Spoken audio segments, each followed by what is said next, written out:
1989, the cold-blooded murders of José and Kitty Menendez by their sons Erik and Lyle shocked the world.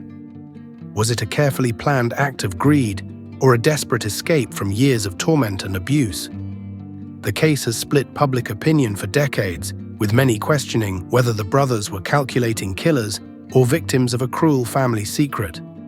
The brothers claimed that their father, José, was a tyrant who sexually and emotionally abused them for years, while their mother, Kitty, turned a blind eye to the horrors happening within their home. The defense argued that the murders were an act of self-preservation, not for inheritance, but the prosecution countered, stating that the Menendez brothers were motivated by greed and fear of being cut off financially.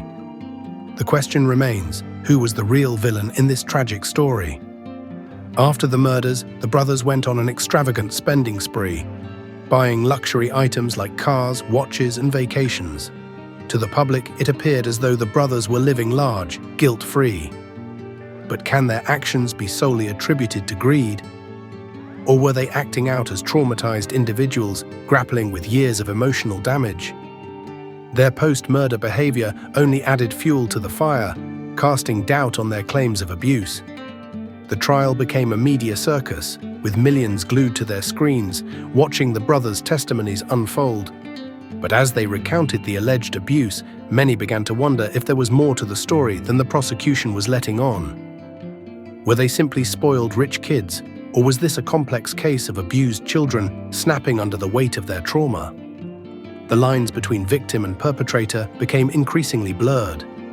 Despite their claims, the Menendez brothers were convicted of first-degree murder in 1996 and sentenced to life in prison without parole. Many believed the jury failed to grasp the depth of the trauma the brothers had experienced, while others see the conviction as just punishment for a horrific crime. To this day, the case continues to spark debate. Were the Menendez brothers victims or murderers?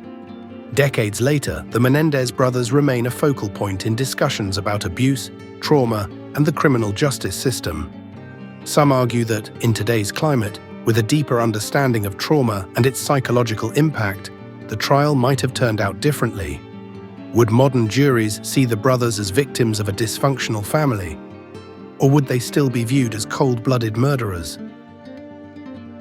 The brothers' story has been immortalized in documentaries, films, and podcasts, reigniting public interest and further blurring the lines between sympathy and condemnation.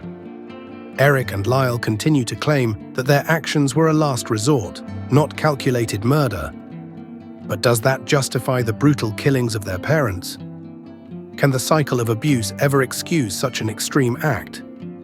As society continues to grapple with understanding the effects of trauma, abuse, and mental health, the Menendez case serves as a cautionary tale. It forces us to ask hard questions. How much weight should we give to claims of abuse in violent crimes? And does having a traumatic past ever excuse murder? Ultimately, the Menendez brothers' saga has become one of the most debated criminal cases in history. Was it a case of family revenge or cold-blooded murder driven by greed?